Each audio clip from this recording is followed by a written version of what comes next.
Welcome sir, welcome. जी बिल्कुल बिल्कुल बिल्कुल सर। जी आप सर, जब श्याम ने काम किया है तो खुशी तो होगी ही।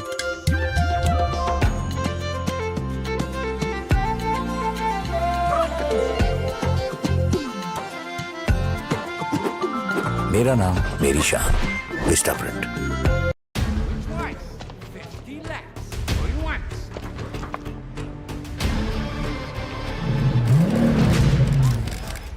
सिग्नेचर जो दूर से नजर आए,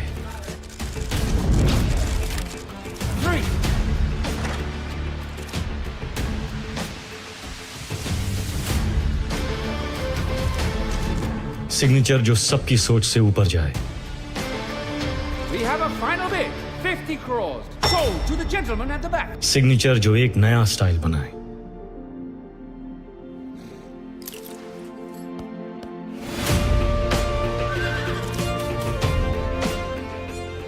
Signature, a premium product from Dilbagh.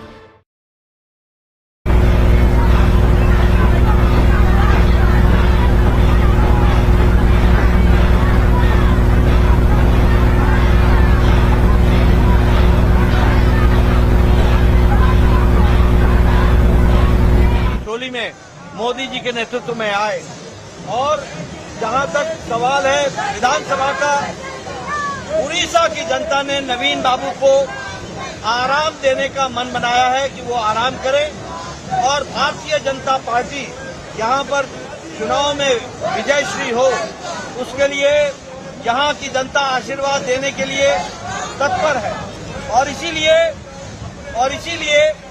वो यहां पर एक तरफा कमल के निशान को आशीर्वाद देने के लिए तैयार है। मैं यहां ये भी कहना चाहता हूं कि उड़ीसा की जनता चाहती है कि एक सक्रिय मुख्यमंत्री बने, एक स्वस्थ मुख्यमंत्री बने और एक ऐसे मुख्यमंत्री बने जो दैनंदिन के विषयों के बारे में अपनी सक्रियता बहाल करके लोगों को राहत दिलाए और लोगों की सेवा करें। और यह संभव नौजवान मुख्यमंत्री अगर होगा तो वो भारतीय जनता पार्टी के माध्यम से होगा और इसीलिए लोग बहुत आतुर हैं, बदलाव चाहते हैं और उस बदलाव में ये जो अभी ब्यूरोक्रेटिक, ये जो प्रशासनिक तांता ने जो प्रशासन को जकड़ रखा है, उससे निकलने की तमन्ना उड़ीसा की जनता रखती है और उससे निकलने का रास्ता प्रजातांत्रिक तरीके से सरकार का बदलाव करना और भारतीय जनता पार्टी की सरकार लाना, ये उड़ीसा के हमारे मतदाता ने मन बना दिया। सर, राहुल का और कांग्रेस का क्या भविष्य देख रहे हैं आप? ये तो राहुल ही जाने, लेकिन हम ये जरूर जानते हैं कि कांग्रेस धीरे धीरे अपने पद से हटते हुए नीचे की ओर जा रही है और धरातल की ओर जा रही है और उसका कारण कोई और नहीं, उनके खुद के काम और उनके खुद के विचार और उनके खुद के कार्यशैली है और निश्चित रूप से लोग मोदी जी के नेतृत्व में भारत को एक विकसित भारत देखने के लिए संकल्प को पूरा करने के लिए चले।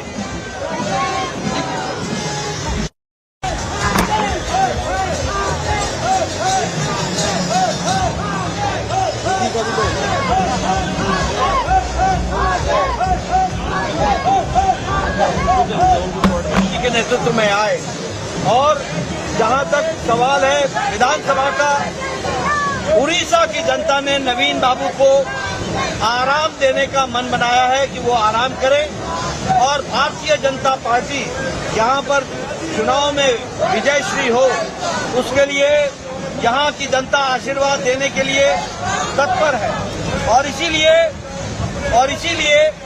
वो यहां पर एक तरफा कमल के निशान को आशीर्वाद देने के लिए तैयार है। मैं यहां ये भी कहना चाहता हूं कि उड़ीसा की जनता चाहती है कि एक सक्रिय मुख्यमंत्री बने, एक स्वस्थ मुख्यमंत्री बने और एक ऐसे मुख्यमंत्री बने जो दैनंदिन के विषयों के बारे में अपनी सक्रियता बहाल करके लोगों को राहत दिलाए और लोगों की सेवा करें। और यह संभव नौजवान मुख्यमंत्री अगर होगा तो वो भारतीय जनता पार्टी के माध्यम से होगा और इसीलिए लोग बहुत आतुर हैं, बदलाव चाहते हैं और उस बदलाव में ये जो अभी ब्यूरोक्रेटिक, ये जो प्रशासनिक तांता ने जो प्रशासन को जकड़ रखा है, उसको उससे निकलने की तमन्ना उड़ीसा की जनता रखती है और उससे निकलने का रास्ता प्रजातांत्रिक तरीके से सरकार का बदलाव करना और भारतीय जनता पार्टी की सरकार लाना, ये उड़ीसा के हमारे मतदाता ने मन बना दिया। Sir Rahul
lazy baker, he really didn't know. Could he do any better? How would his business grow? Business is hard. And then one day, Bob found Biggin. Bob's feeling well now, making some red velvets. And Biggin can remember every customer he met. Now Bob uses Biggin, a CRM specifically built for businesses like his. And not only Bob, anyone can begin.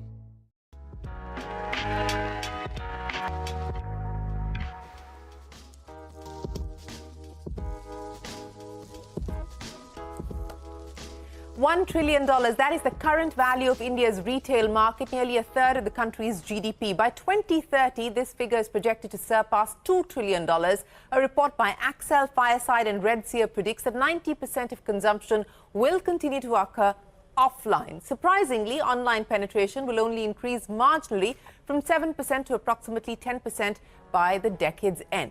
So, is the era of click and order fading in the face of brick and mortar's long-standing reign? Well, not at all, asserts the report. It's not about online versus offline, rather a shift towards online and offline, where the shopping journey, uniquely Indian, is characterized by a mix of traditional values and modern conveniences. A prime example of this model in action is being seen in omni-channel jewelry brands like Bluestone or Carrot Lane. Customers discover designs online, then evaluate the fit and comfort in store. Now, this new market expects you to be where the consumer is. In fact, leaders of India's D2C revolution, Nykaa, Mamaearth, Lenskart, First Cry have all embraced the concept and are leading by example. From fast fashion to pet care and smart mattress makers, D2C startups that raised funding in 2023 and in 2024 have all outlined a strategic offline expansion roadmap. And now they must walk a more ad responsive journey than any of their predecessors. And at what cost? What is the playbook of taking your business offline? And in many cases, these young companies are competing with legacy brands and conglomerates. And importantly, at a time when we've seen the focus on profitability, how much cash burn is kosher? Hello and welcome to Young Turks, India's longest running show on startups and entrepreneurship. I'm Shireen Bhan. We are now joined by Prashant Prakash, partner at Accel, Kamaljeet Singh, managing partner and founder of Fireside Ventures. Also with us on the show, Gaurav Singh Kushwaha, the founder and CEO of Bluestone. Gentlemen, appreciate you joining us here on the program. Plenty of interesting insights coming in from that report. So, Prashant, to you first. I summed up very briefly the key takeaways from the report that Accel, Redseer have put out. But what, to your mind, are the standout, the headline numbers as well as the headline insights? So I think there's two really standout things about this report, Shireen. One is that this report is not just a kind of a status of the ecosystem and just case studies from some of the trailblazers that you discussed. We wanted to see how we can create almost something like a toolkit, right, which will have the right ingredients for these next generation of brands who are going from being 50 to 100 crores just online to 1,000 crores, with an omni-channel strategy. So our idea was we give them the right ingredients so that they can create a playbook that works for them. And the reason why we think that this you can't just be prescriptive in this journey is that based on the product and based on your customer, I think there are just so many nuances and so many details and specifics that it needs to almost be a tailoring toolkit. And that's what we have done through this report. Well, a tailoring toolkit, and I'll get you, the toolkit has taken on a whole other meaning in the recent past, but I'll get you to take us through what the toolkit in fact puts together as things that people need to focus on. But let me get Kamaljeet into the conversation. Kamaljeet, this takes me back to a conversation that I had with Rohit Java, the MD and CEO of HUL, in February actually this year. And this is what he said, on digital brands. He said, as far as digital brands are concerned, they're digital in the sense that they're digital first and not digital only. So they have to go beyond D2C platforms to the marketplace. And then they have to go to stores and pharmacies offline. And we know that game.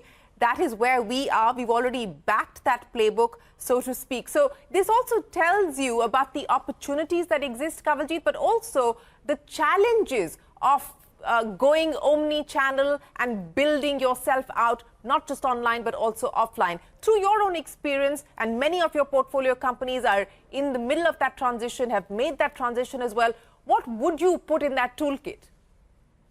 Awesome. So, Shireen, thank you for having me. I think the comment by Rohit is extremely, I would say, relevant, but also it's a great insight into what is possible. So, the whole idea of digital first brands really takes off from the opportunity of talking to your consumers directly, being able to get data, being able to understand the product market fit. But there was never any, intent or belief by any of us that these are only digital brands.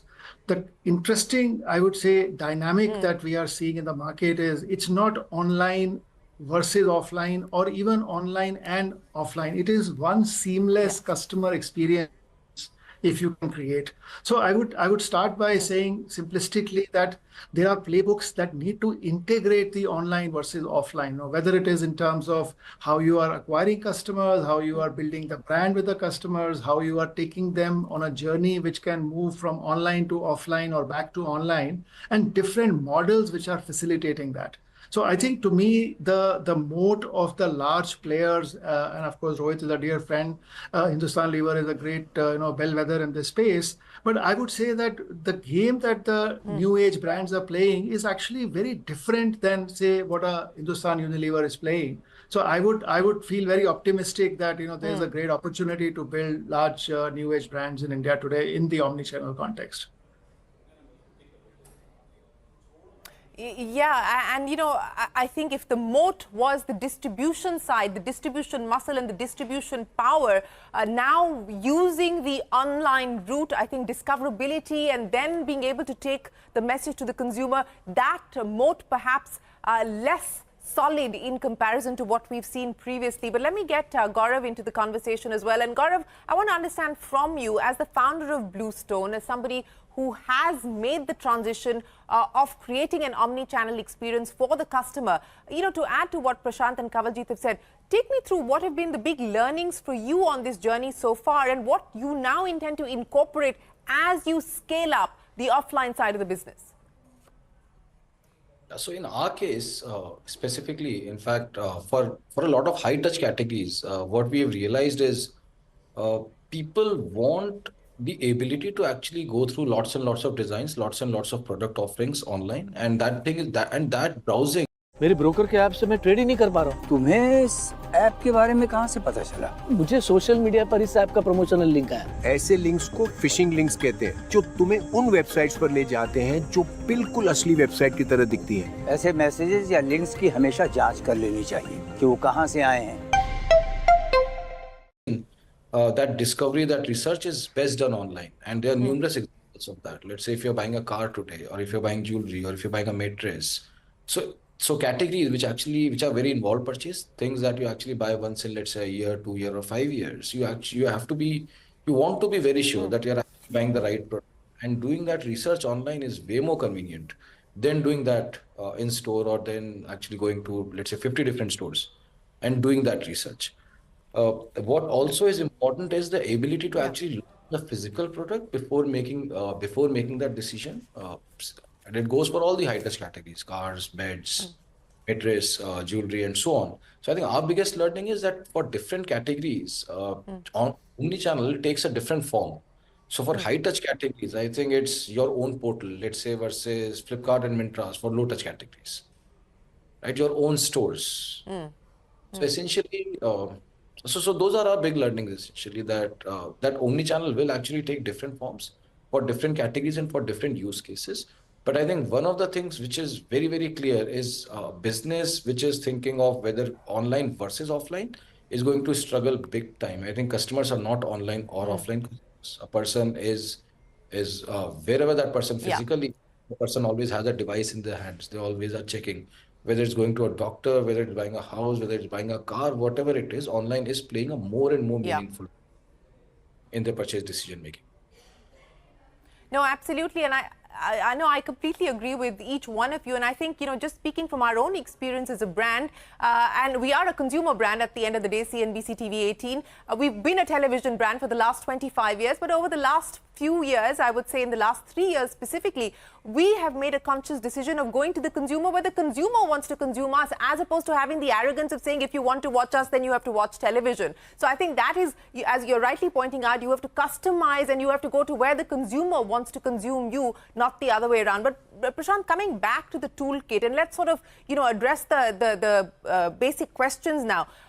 In your experience and, while putting this report together, when is that inflection point? Or when should a brand consider going offline, taking that route as a digital-first brand?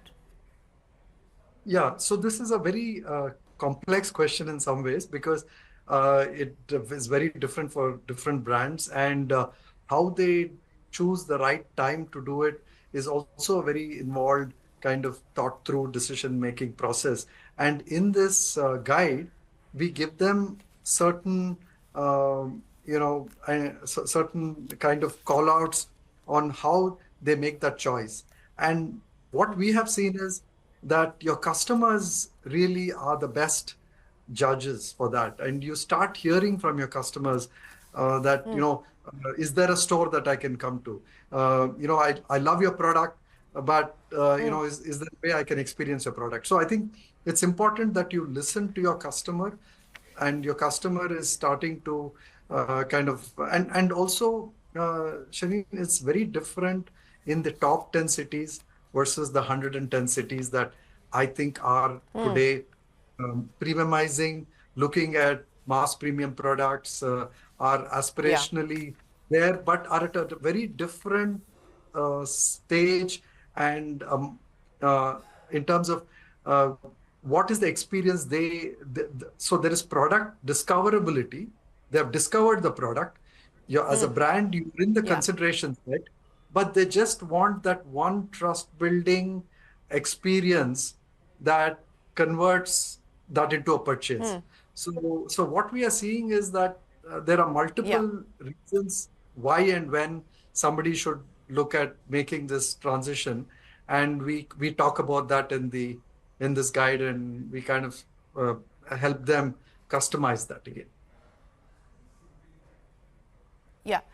So let's address that issue, Kawaljeet. And in your 7-year journey of working with some of India's best D2C brands, I want to understand from you, when that decision came that, we now need to expand and become omni-channel, move more towards becoming omni-channel. What were the key considerations? And as Prashant was also pointing out, look, we are a large consuming market. Forget about the geographical disparities. Look at the income inequalities and the income disparities as well of the market that we're dealing with. So how do you design, how do you curate a offline strategy that works for you? What were the key factors some of your portfolio companies, for instance, considered before making that plunge? Sure, Shireen. So I think there are 2 or 3 important learnings for us over the last 7-8 years. First of all, I think digital has enabled a lot of discovery in terms of not just consumer discovering the brand, but even the brand understanding where is the product market fit, what are consumers saying about it, doing short experiments to figure out, what is working, what is not working. And that, entire combination of, if I may call it consumer love or consumer, acceptance of your brand, then starts giving you the confidence that there is a demand for my product. This is why consumers want me and want to consume me. And therefore, now the question is, how do I design for a larger, channel complexity and a larger channel choice? And I think that's where we have found some interesting new models that have started working. I think first model is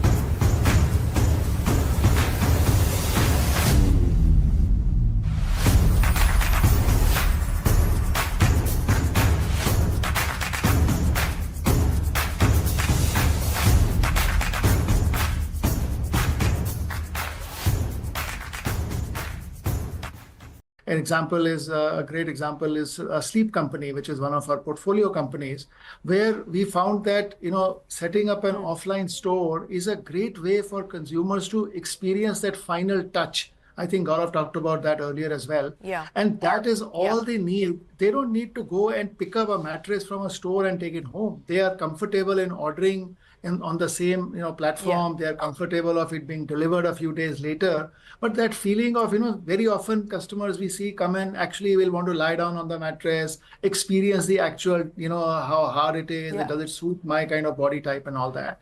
That is one example. Similarly, for Mamaearth, we found a very different case in point where the consumer started writing into the company saying, I love your products, I would like to buy them at my local store.